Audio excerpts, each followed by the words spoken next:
People are showing up. I appreciate it. So how you been? How'd you like the Super Bowl? Super Bowl was dope. I wish it was a little bit more competitive, but it was a dope experience. Yeah, it's fun, huh? What do you think Yeah. about the week? What do you think about the weekend show? What, the halftime show? Yeah, It was cool. That was the first one that I had ever really sat there and watched. Besides, I believe like Bruno Mars one time, but yeah, I feel cool, especially to see it in person. yeah. It's cool. It's interesting. My friends who watched it on TV gave it a 10 out of 10. People, it was a little harder to see in the stadium, but it's still cool to be there. I agree with you. Yeah. Yeah. All right. So what have you done? I heard you bought your mom a house since last we talked. You said what? Somebody told me you bought your mom a house since last time we talked. Yeah. I just helped her get her crib in Atlanta. It was a crib that she was a big house that she was plotting on for a minute, and then I just went ahead and helped her out with that That's pretty awesome. That really is awesome. I for think sure. the I think that one of the coolest things you can do in your life is make enough money and to buy your parents a house. And so, congrats on that. Thank you. And like I said, I think it's a great investment right now when you can borrow money and from the bank for 5 years, 10 years, 20 years, and invest in real estate. And so, good on you. Good on you. Yeah. So, listen, a lot more of these people came here to hear you ask me questions and me to ask you questions. And so, I'm all. I'll talk about anything you want to talk about. Investing, not investing, growing up in Chicago. Uh, you know, I definitely want to. where you want to go with this. I definitely want to dig into that cryptocurrency. Like we could kick it off with that for sure. All right. So it was a big day in crypto today, right? Elon Musk, who is the richest man in the freaking world, Hmm. came out and said he bought a little crypto, a little being $1.5 billion worth for Tesla, and that made the price go much higher. Right? We went from 38,000 all the way up to 46,000, uh, and so that's a big deal. The way crypto works is that different communities, one friend tells another friend tells another friend, and people start saying, "Hey, I'm going to buy this." There's only 21 million Bitcoin, so there's a limited supply of Bitcoin, and more people want to buy it drives the price up. And so what you see is it spread viral in each community. And so what's Hmm. been interesting, I'm watching even the hip hop community start getting more and more involved in crypto on uh, on Twitter and on what's that? That's that the big community thing on Clubhouse. Yeah, Club. and but so in Elon's case, he's doing that within the corporate community, right? Very few companies had bought Bitcoin. My company did. A company called MicroStrategy did. Jack Dorsey's company Square did, but there were very few public companies that bought crypto. And now, one of the top 10 companies in the world by market cap and the richest man in the world did. And so it sends a message to all the other corporations out there that maybe we should buy crypto, buy Bitcoin. And that's, in a lot of ways, that's listening to your generation, right? Bitcoin, cryptocurrency is literally the kind of social currency of Gen Z and millennials, of young people. Hmm. And so I've been telling companies, not only should you buy some for your balance sheet, but you should allow people to, buy your Starbucks or your McDonald's or your Bojangles chicken, best chicken there is, Hmm. buy your products using crypto. And so it was a big day. Have you Okay. have you invested yet in Bitcoin? No, I actually was looking to do that top of the year, and I'm actually trying to close in on making that happen. I actually wanted to know the difference because I've been seeing Dogecoin be promoted heavily too lately. Yeah, I think be very careful with Dogecoin. I think people are going to lose their shirt. So Dogecoin started off as a joke, right? We call them a meme coin. It literally was built as a joke. And the reason it's gotten so excited is because Elon Musk made a couple tweets about it. I think he was joking, not serious. But the same way that GameStop became a meme and everyone started buying it. And listen, the original people who bought it made a whole lot of money. But all the poor fools that bought it late, that bought it, when it was $300, $400, $500, they lost their shirt. And I think Doge is the same thing. If you bought it at 1 cent, below 1 cent, fine. 2 cents, 3 cents, but it was 80 cents yesterday. And that's a long way down. I actually think you should be selling that coin if you're long it. Get out, take your money and run. It doesn't really have a purpose. It's just like a joke. Where Bitcoin really has a purpose to store value, and lots of, from Elon Musk to institutions, they're all starting to participate. Very serious people putting their money in it. Ethereum is another one. Very serious people. And so, hear me loud and clear. Stay away from Doge. So you saying Bitcoin really go up from word of mouth and more people investing in it at once? Yeah. And so the same thing that happened with Doge, but it was a lot smaller amount of people. It pushed the price up high because it wasn't as big of a system. Right. But there's no one behind those people, right? Right. There's not a story on why Doge needs to exist. It was more like a fun shtick that everyone got involved in, like a bit, and it's an expensive bit. If you buy it here at 80 cents and it goes to 40 cents, you lose half your money. And so a guy like me, I'll sell it up here and then buy it, I'll short it and then buy it cheaper. I would never buy it up here. Where Bitcoin could go down too, but in the long run, I'm pretty sure it's going to keep going up because it's being adopted by more and more people. So in the last 5 or 10 years, what's been the climate for Bitcoin? Like, has it increased more than you taking a loss or what? Yeah, listen, if you bought Bitcoin in any year of the last 10, it's been the best investment, right? Better than the S&P, better than stock market, better than gold, better than real estate. It's gone up and down some, but it keeps on the long run heading up. And I think that's going to continue for the next 10 years. And so it would have been better if you bought it at the beginning of the year, right? Better if you bought it even last year because it's cheaper. And so now that it just moved up so high, if you're going to buy it, you buy a little bit and leave yourself some more to buy it if it comes down a little bit. But I think by the end of the year, it's higher. And by the end of next year, it's much higher. So I don't think you should put a ton of your money in Bitcoin, right? I tell people put 2 to 3%, 4% of their money in Bitcoin. At your age, I love to tell people, hey, you're supposed to have fun, right? You're young. You're supposed to spend some of your money on having fun, but you got to start saving. And if you start making a lot of money, you should save at least half. And of that half, maybe 10% in Bitcoin, buy some real estate, buy some stocks, and start getting a diversified portfolio. It makes a little bit more sense. The other cryptos can be really fun. I'd put a little less money in those and really dangerous. And so you got to be a little bit careful and you know what you're buying. It's easy to fall for the hype when everybody's on Twitter saying Dogecoin or whatever that hype is. Usually when everything's hyped up, it's time to sell, not buy. Right.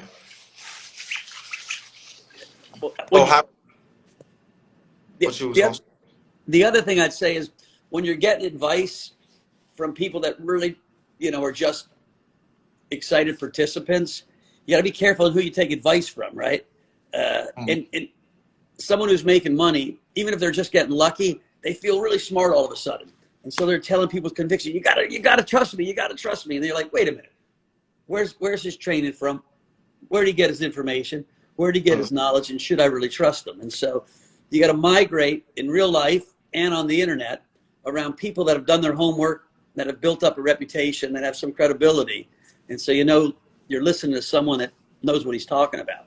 There are plenty of people online in crypto, right? There's a guy called Pomp. There's a guy, Raoul Paul. There are a lot of guys to follow. There's there's a African American guy who's great, Bitcoin Z, uh, uh, Bitcoin Zay. I'm sorry, Isaiah. You know, he's got a following, and so, but be careful on who you pick to follow, because you know some guys are good and some guys just aren't. Yeah, as far as knowing what they talking about. Yeah. So what? Give me a little of your story. You made it. Well, how many years ago did you feel like now you got money? Now you've made it. You started selling enough records. You could get yourself, you know, your own apartment. How old were you? It was really straight out of the gate into my recording deal. I signed a deal in 2018. So it's approaching 3 years that I've been signed.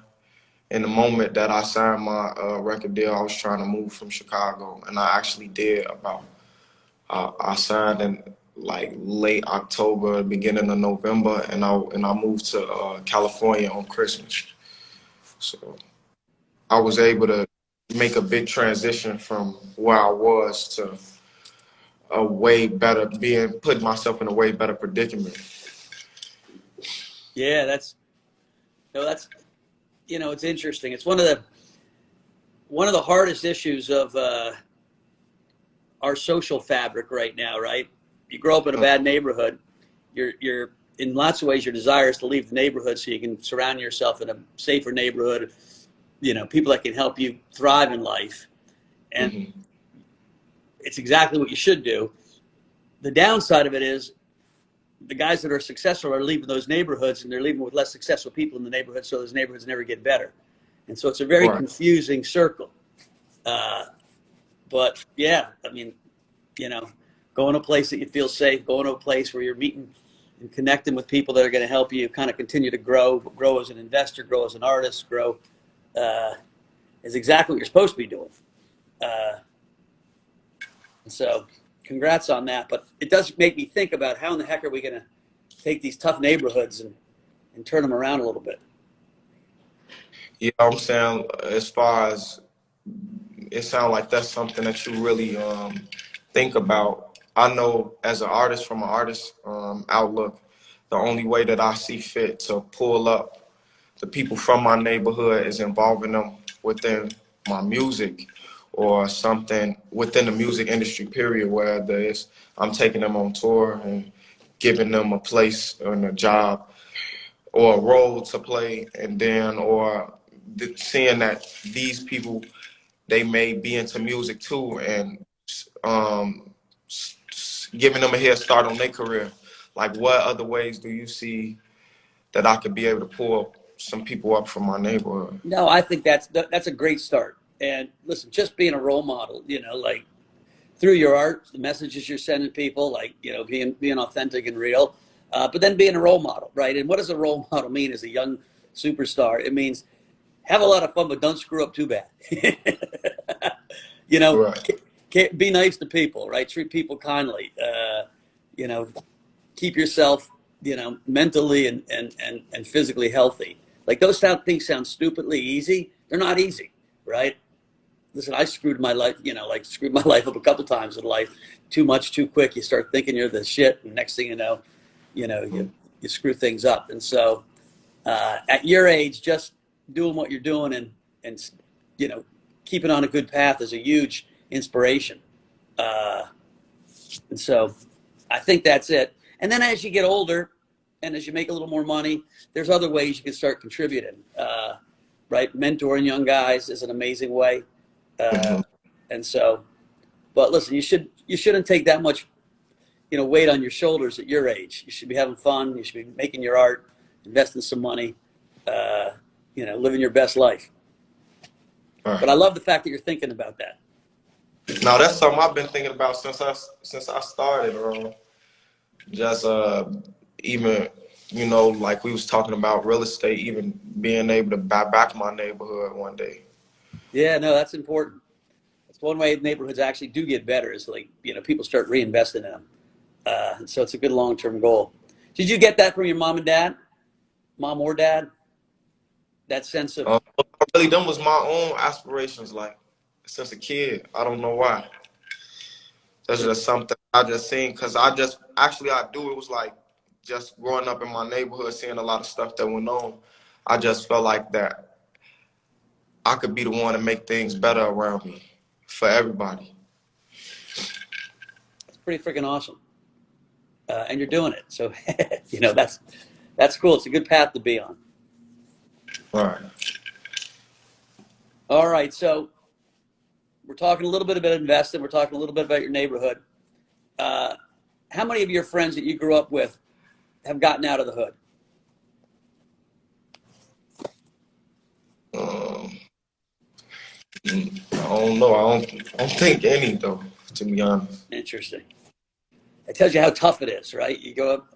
My daughter was a teacher in the south side of Chicago for 2 years, and she'd call home every night, or at least a few times a week, and tell us of the stories of how tough it was. And you know, it tells you. She was saying the same thing. The kids in her school, very few could make it out. It wasn't the kids' fault. You know, shitty schools, tough neighborhoods, tough circumstance. So we got to do something about that, or we're going to have a revolution at one point. And you keep seeing that. Part of why Bitcoin is doing well, part of why I think we saw riots at the Capitol, part of why we saw what we saw with the GameStop. People are angry that we've got this social instability, right? The gap between the rich and the poor getting too wide. In cities, the rich side of the city, the poor side of the city, even the public school system in Chicago. If you're in a good neighborhood, the public school system, it's a nice school, and if you're in a bad neighborhood, it's a shitty school. And it's like, wait, the same tax dollars are paying for it. And so I don't know how we're going to fix it, but man, we need to. And I guess, listen, it's not your job to fix it. Your job to, write about your experiences. But it's interesting when you say zero. My buddy I'm sitting with, he told me the same thing in his neighborhood here in New York. One or two people that he grew up with. And I'm always saying this. I'm sure your guys know this, but my 11 fans that I got on this thing, they've never been to that neighborhood, and so it's interesting to hear about it. Yeah, that's why, like conversations like this, you feel me, from people like me coming from where I come from and being in the position that I am, just being able to spread knowledge, though. So having conversation with people like you or people of your caliber, that's like putting one foot forward. Yeah, no, listen, one of the things I think is crazy that in school we don't teach anybody anything about investing. Like people should learn investing in high school, what a checkbook is, what a savings account is, what stocks are, what bonds are, how to set up an account, how to set up a cryptocurrency account, what leverage is. And so I'm trying to figure out myself on how to create a small course, to leave even in crypto, just to kind of take people through the simple things about what Bitcoin is. Because for your generation, Bitcoin's more important. Like when I grew up, we weren't worried about the dollar. We weren't worried about if we made money, we saved it, we could put it into a bank. And that we thought would be worth more when we got older. You could buy more stuff with it. Now the problem is you put your dollars just in the bank. In 5 years, that house you might wanted to buy for $400,000 is now going to be 1.2 million because we're printing so many dollars. And you're like, why did I save my money, right? And so that's why things like Bitcoin or other hard assets, why I said, hey, buy some real estate now. If you can afford real estate, you should be buying some real estate now. And it's one of the few places where the bank will lend you a lot of money. And so. Because that was the conversation that we was having not too long ago. Yeah. About, because the first thing that I was thinking that I didn't want to be in debt or like on anybody rather. So I'm like, I should pay this house off as soon as possible. Yeah, and I was like, don't do that. I said, like, when you're lucky enough to be able to borrow money for 10 years or 30 years from a bank, you should leave them lending you the money and take that money and put it into more productive things. And you can't go spend it on dumb stuff, but put it in stocks, put it in Bitcoin, put it in, a business that you're going to start. Uh, that's why real estate's so good. It's one of the few places the bank will lend you money. Uh, so I think that's the first thing every young person should do is they try to figure out how much they need to save so that I can buy my first house. Plus, it feels awfully good to live in your own house. Definitely. I know that was one of the biggest like weights lifted off my shoulder. I rented my first 3 or 4 cribs, and I can tell you annually these are 100,000 plus to live in. So it's like this money just really going down the drain. I can't put that towards none. I can't get that money back.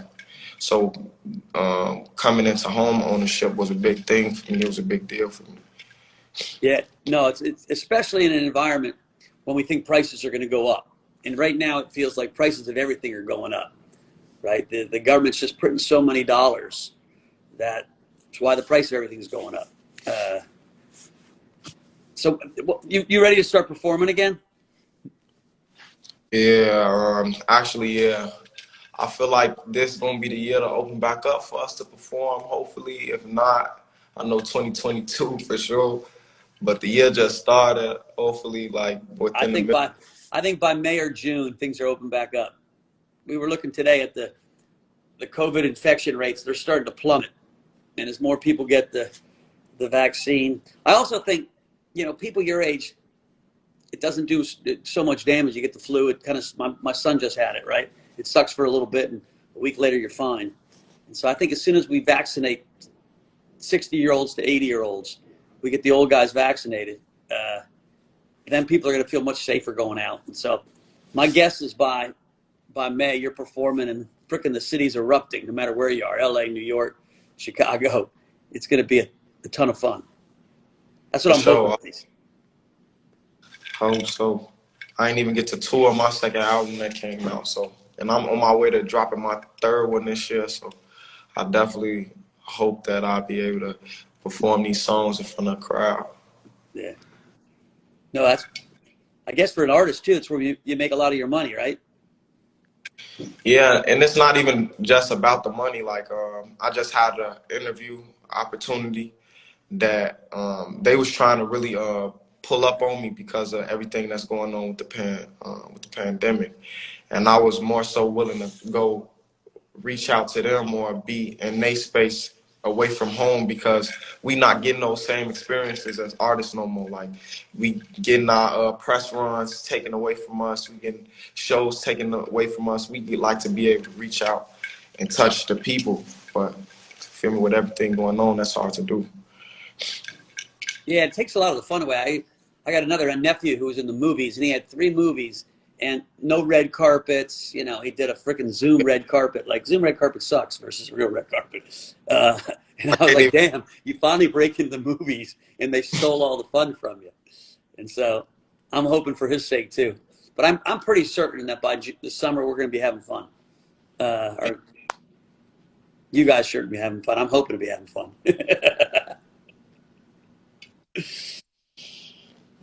All right. I heard now one thing that I found really interesting is that you love food. You're a foodie.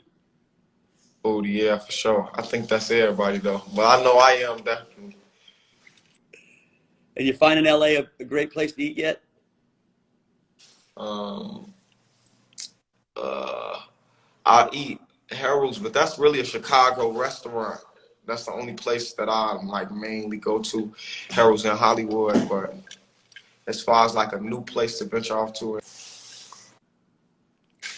I'm gonna have my daughter Gabby. She lives in LA. She knows all the good restaurants. I'm gonna have her send you a list. All the but hot no, I spots. definitely need. Yeah. I'm actually, I actually been looking into investing in and trying to put like a restaurant up in Cali that like a one that everybody familiar with, but just not in that area specifically. Like something that's popular in a place like down south or like just a place that the California people aren't really privy to. You know. We're going to talk to you later about Bojangles. It's my favorite chicken restaurant. I own a bit of it, and we're trying to bring Bojangles in more parts of the country. Right now, it's big in North Carolina. It's like a religion in North Carolina, South Yeah. Carolina, Georgia. And so maybe you'll be the perfect guy to help us build it out in California. Oh no, for sure, I'm with it. I never ate Bojangles yet. I can't recall the time that I ate it yet, but I heard that it's good. Yeah. Yeah, we'll send you some. No, you got to eat it there. It's good. It's all fresh. No, that's For sure. one of the fun parts about you start to make some money and do with it. Like you start making some investments in things you like, then it becomes fun. You become a cheerleader for those things. Spokesman, even if it's not an official spokesman. Recently, I recently just saw an interview with Rick Ross and him saying like how he started the whole chain of the wing stops, and it genuinely started just because his love for it, like the lemon pepper wings. So I can see where that'll be the better investment to invest in something that you actually like. Yeah, Wingstop is crushing it too. Like their stock just keeps going higher. That company's worth like $4.5 billion for a freaking chicken wing company. It tells you if you get the product right and you get the business model right, that's how people get real rich. It's funny, like Puffy made more money on Ciroc than he did as a performer or as a producer on his vodka, and so using your celebrity, using your profile to get yourself into deals. Uh,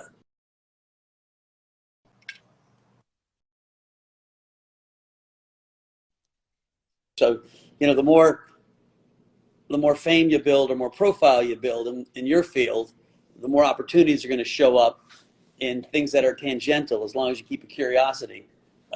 Surround yourself with the right people. You never know. You might make more money as a chicken man than you did as a performer. Hopefully. Yeah, that's So true. It's probably a please, lot. It's probably a lot less fun, but it's probably a lot easier. yeah, I'm trying to make this money while I'm sleeping. Yeah. Well, what else you want to talk about? We touched on the crypto. We touched on real estate. I don't know. Just when it come down to investments, how do you know whether or not something is a good investment, and how do you know whether or not that it's gonna have a long run, that investment got longevity? Yeah, that's a great question. So, if you try to put me out on stage to entertain people, I would do really poorly. you know, and so the first thing is you got to surround yourself with people that have a lot of knowledge, domain expertise in what they're doing. And so I said this a little bit earlier, but when you're thinking about investing, you got to talk to people that are really good investors because they've done a lot of the homework. In the same way you've done a lot of homework in learning how to do your art and entertain. You grew up doing it, so it's in your DNA. You got to find the right investors, and you can find them. Like you're lucky enough, probably you can find them that'll be your team. Most people can find them on the internet. They can find them in their local community. But you got to surround. You got to find the smartest investor you can. You got to make your bet small enough that if it goes against you a little bit, you can still sleep. Right? One of the mistake people make, they think I'm going to get rich quick, and so I'm going to put $10,000 into Dogecoin when they only have $11,000 in the bank, and then Dogecoin goes down and they start crying and they get nervous and so you're not going to get rich quick. It's very hard to get rich quick, and so if you make your bet size right, you got to know if you're investing something or if you're gambling. Like, listen, I like gambling, but you want to gamble with small amounts of your money for fun, and you want to invest with larger amounts of your money, to make money, not for fun. And so then you want to be in, like, if it's a stock, you should understand the product. Hey, if anyone could have invested in In-N-Out Burger, you go to In-N-Out Burger, there's a line around the block, they got that damn good hamburger. You knew that was going to be a success after you saw the third one. And so part of it is don't just trust the story, understand the product, understand, is this thing growing? The single best way to think about investing in a person, in a product, in a business is it growing at a quicker and quicker rate? If it's growing at an accelerating rate, their business, the amount of money they make, the amount of fans they're getting, you want to invest in that guy, right? Right. And so when someone's famous but he's shrinking, you don't want to be invested in him, right? You want to invest in expansion and not invest in contraction. And so if you kind of think about that intuitively, that's why sometimes it's most fun as a young guy to find what are the new young hot restaurants, what are the new young hot designers, what are the new hot artists. And at one point we're going to have a system where we'll be able to bet on the young artists. You know, right now some producers will bet on you and they'll take some percent of your career to help you drop your first album. But one of the things that crypto is going to do is it's going to allow the market, individual people, to bet on people. And you know, you'll have your own token, and it won't be just a fan token that you're selling. It'll be some part of your production contract, and your fans will buy it. And when you're doing hot, the price of it will go up, and you'll sell some more of them. And so, you know, it's one of the coolest things that's going to happen in the next 10 years with what we call blockchain. Blockchain is the database that cryptocurrencies are built on top of. It's going to go from Bitcoin and Ethereum and jokes like Doge to actually really real world stuff on how artists get paid, on how artists sell their stuff. We're invested in a business that's doing digital memorabilia or digital art, right? So I was talking today to one of the most famous artists in America about creating digital art that he's going to sell. Now, up until a few years ago, you couldn't sell digital art because everyone's going to just copy and paste it.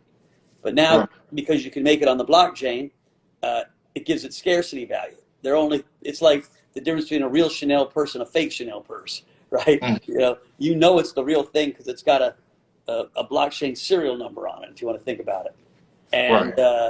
And so again, something to think about as an artist is your image, right? Your songs and your image, how that will translate into this new world they're calling NFTs, non-fungible tokens.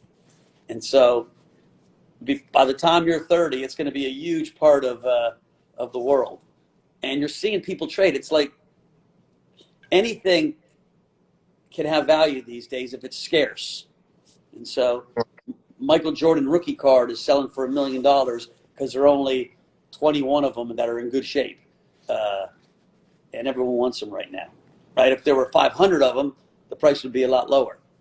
And so this thing called the blockchain allows digital stuff to not be counterfeited, right? To be unique. And so it's one of the coolest things coming. I would tell, you know, if you had time, one of the things to study for you and your team, and actually, quite frankly, for your fans, is to understand this new thing, NFT. Like Bitcoin started 10 years ago and now it's everywhere. NFTs started 10 minutes ago. You know, they started literally, you know, within the last 2 months it became popular. And so there, if you want to take a little bit of gamble, there's probably some real good bets, but you got to really know who's hot, you really got to understand your culture at that point. All right. So how many different forms of cryptocurrency are there?